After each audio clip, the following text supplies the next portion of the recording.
Bonjour à tous, aujourd'hui on se retrouve pour la deuxième vidéo pour parler de Fragpunk avant sa sortie. Donc aujourd'hui ça va être les personnages.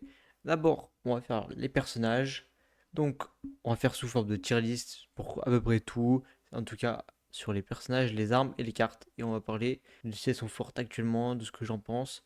Et si vous avez des avis à donner, n'hésitez pas, ce sera dans les commentaires.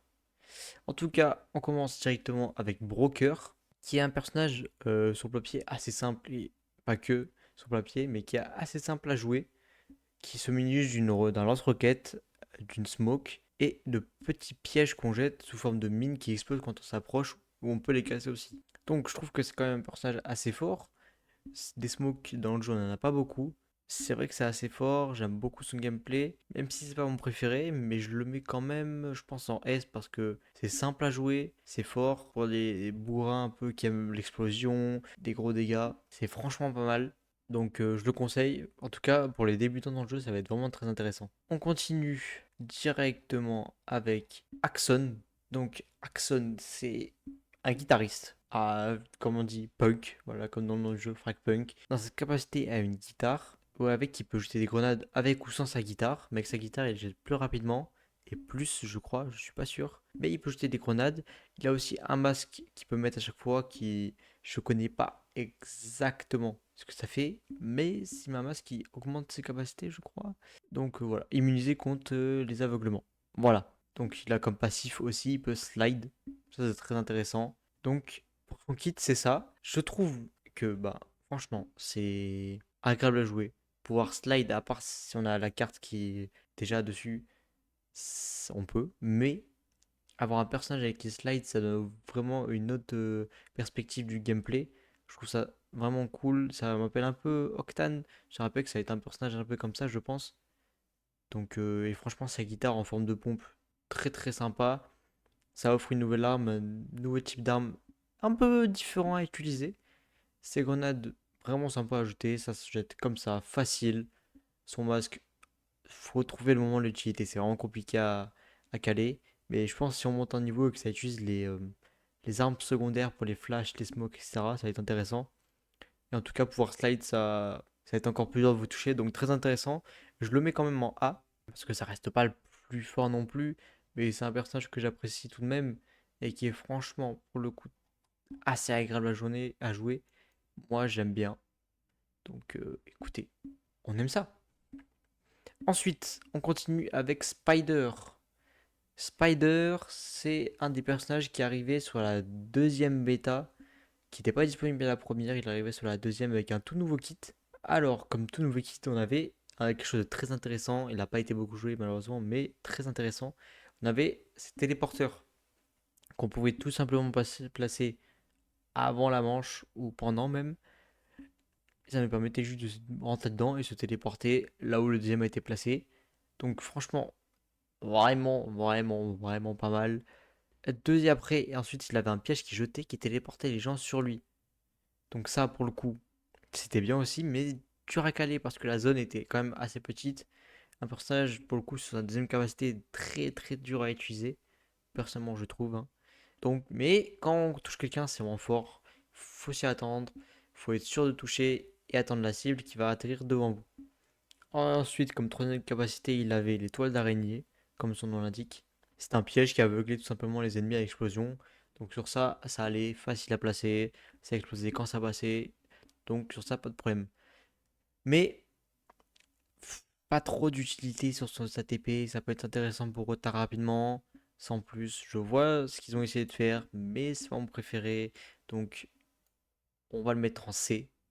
Ça reste fort, mais bon, peut mieux faire. Je pense qu'il va être un peu modifié à la sortie, avant la sortie du jeu. Mais sinon, quand même assez intéressant. Ensuite, Sonar. Et ça, c'est le deuxième personnage qui est arrivé dans la deuxième bêta, qui l'ont sorti. C'est tout simplement un scanner qui va poser un piège pour scan, qui jette une sorte de coup de vent, qui scanne, et qui a un silence de mort. Donc, quand il active sa troisième capacité, on n'entend plus les bruits de pas, etc. Donc, pour ça, super. C'est vraiment un silence de mort, comme on a déjà vu autre part. Mais c'est assez fort. Personnellement, j'ai eu du mal à la retrouver, mais je capte. Son sonar peut-être des fois un peu petit, hein, c'est compliqué à placer à des moments, j'ai l'impression. Mais Silence de mort, c'est intéressant, je l'ai pas mal vu. Pour moi, ça va être du B. Emery est un bon B. Donc sur ça, pas déçu. Ensuite, Nitro. Nitro, c'est tout simplement, je l'assimile un peu à Killjoy sur Valorant. Elle a des deux tourelles à placer, qui sont jolies comme animation aussi dans les mains que j'ai apprécié, qui font beaucoup de dégâts. C'est vraiment trop bien. Elle a un mur qu'elle peut poser avec trois petits blocs. Ça peut permettre de bloquer les entrées, etc. Donc ça, aucun problème. Et ensuite, bon, c'est sa toute première capacité, j'ai fait un peu à l'inverse. C'est un mini tank qu'elle peut jeter et contrôler à distance, avec lequel on peut tirer sur les ennemis, mettre des petits dégâts.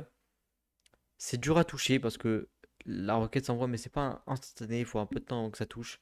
C'est dur à contrôler. J'ai déjà fait des kills avec pendant la bêta. Un peu compliqué à jouer, mais quand même bien. Quand même bien. Moi, c'est un personnage que personnellement j'adore. C'est tourelle très fort, son mur très fort, mais là, le mini-tank fait que ça fauche un peu dans son gameplay.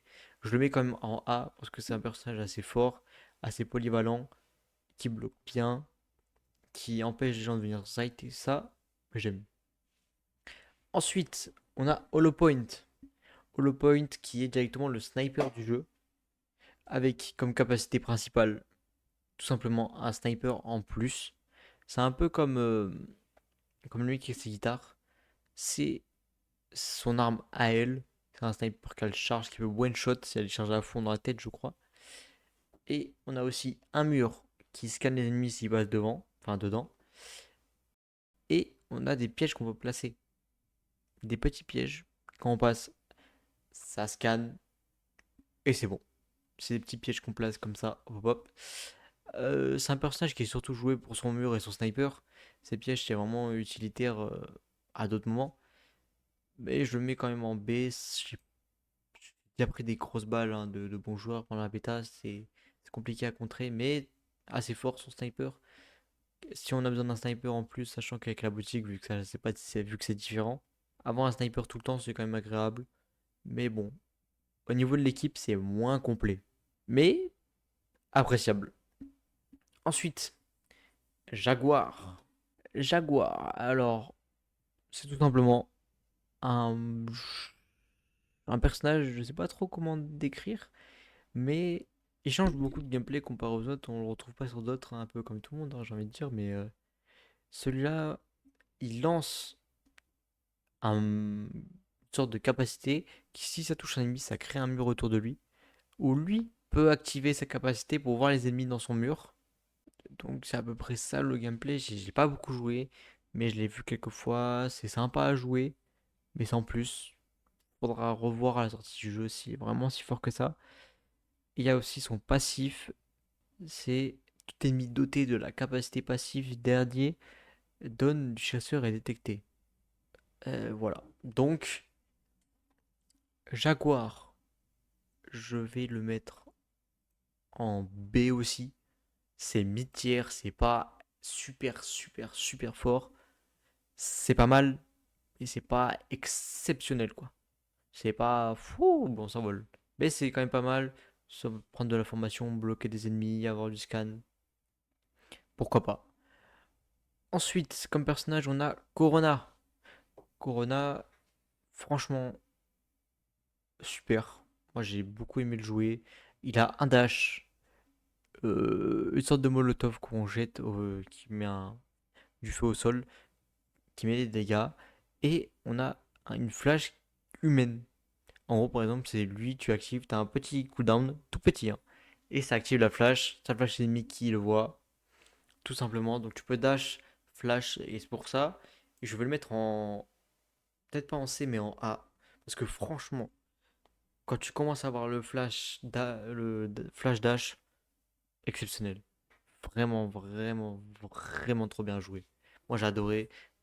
Personnage vraiment cool pour le coup, ouais. Moi j'ai beaucoup aimé. Ensuite, on a Serquette. Serquette, c'est tout simplement, moi je la vois plus comme une smokeuse.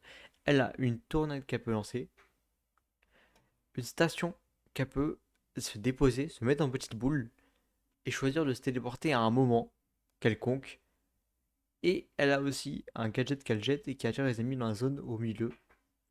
Donc ça c'est le kit du personnage. Pas de passif, mais c'est quand même bien. Sa tornade elle est peut-être un poil rapide, je dirais.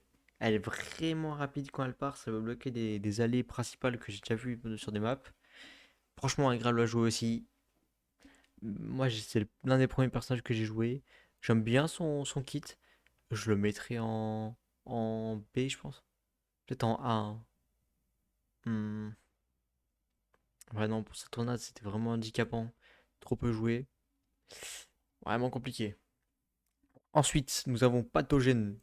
Pathogène, ça va être un personnage qui va posséder une flaque au sol avec lequel elle va le jeter. Ça, soit ça met des dégâts aux ennemis, soit ça heal tes alliés et vous-même. Donc vous en avez deux par manche. Et vous les posez au sol, sur vous, sur un ennemi, pour bloquer les gens. Hop, ça s'active. C'est fini. Hop, hop, hop, hop. Ensuite, elle a un mur un peu comme Nitro. C'est pas qu'ils sont pareils, il est plus fin et plus remonté. C'est vraiment bien parce qu'il y a des allées petites, ou petites portes, entre deux petites portes, hop, ça bloque. Ça bloque tout simplement un seul mur, il en faut, et c'est fini. Et même des fois, tu peux activer directement sur un mur. Voilà, c'est assez agréable. Ensuite, nous avons son passif pathogène immunisé contre le poison. Voilà, tous les dégâts de poison, c'est simple, c'est mis, c'est du tac-tac. Et elle a aussi un piège qui empoisonne les ennemis, inflige des dégâts, etc. Donc, moi j'aime bien son kit. C'est vraiment trop bien joué sur cette map. J'avais trop aimé la jouer. Je pense que ça va être du S parce que c'est quand même assez fort. Son mur il bloque bien. Son trap il touche bien. Son heal c'est simple à lancer. C'est vraiment fort. Poison c'est toujours utilitaire en plus. Donc, sur ce coup, c'est vraiment sympa. Ensuite, on a Zephyr. Zephyr, c'est un personnage qui va être discret. Donc, elle peut activer une capacité qui la rend invisible et qui fait sortir son propre couteau. Ça la rend invisible à des petits moments où elle apparaît, mais elle peut activer une zone autour d'elle où son invisibilité dure en illimité. Donc, pour ça, vraiment, vraiment, bravo. C'est compliqué à jouer à des moments, mais c'est vraiment un bon personnage. Ensuite, elle a une balise qu'elle peut jeter et revenir en arrière. Je me rappelle plus trop de ça, mais je capte l'idée. C'est un peu compliqué à jouer, mais franchement, elle met des gros dégâts. Super, super, super, super fort. Si c'est bien joué, je tiens à préciser. Voilà. Ensuite, nous avons mon personnage préféré, Kismet. Alors, Kismet, elle peut lancer une zone où ça a un sort de petit rond, où ça scanne les ennemis qui sont dedans. Elle peut lancer une petite boule qui met des dégâts rapides aux ennemis. Et elle peut activer une sorte de téléportation où elle ne peut pas être tuable pendant ce temps, qui permet de se déplacer beaucoup plus vite et qui peut apparaître d'un coup derrière. Et pour ça, franchement, tu prends un pompe ou même une trade, hop, tu t'avances dans le mid, tu téléportes, pam, t'es un mec, tu le tues. Et tu peux enchaîner plusieurs personnes comme ça. C'est bon, tu peux les jeter pour bloquer un moment, pour te déplacer. Et le scan, hop, à travers les murs, tac tac, et c'est fini. Voilà. Personnage très très agressif. Donc pour ça, ça va en S. Voilà. Franchement, trop trop bien. Juste, je pense, je vais changer quelque chose. Je la mettrai peut-être en C. Je vais descendre Corona. Parce qu'il reste moins utilitaire pour l'équipe. Donc je pense que comme ça, ce serait pas mal. Parce que Twitch, il était vraiment moins bon que tout ce personnage, hein. Il était vraiment en dessous. Mais quand même, je tiens à souligner, il est là. Mais en tout cas, moi, je vous dis à la prochaine pour la troisième vidéo qu'on va faire sur les armes de Fragpunk, sous forme de tier list aussi. Donc, à la prochaine vidéo.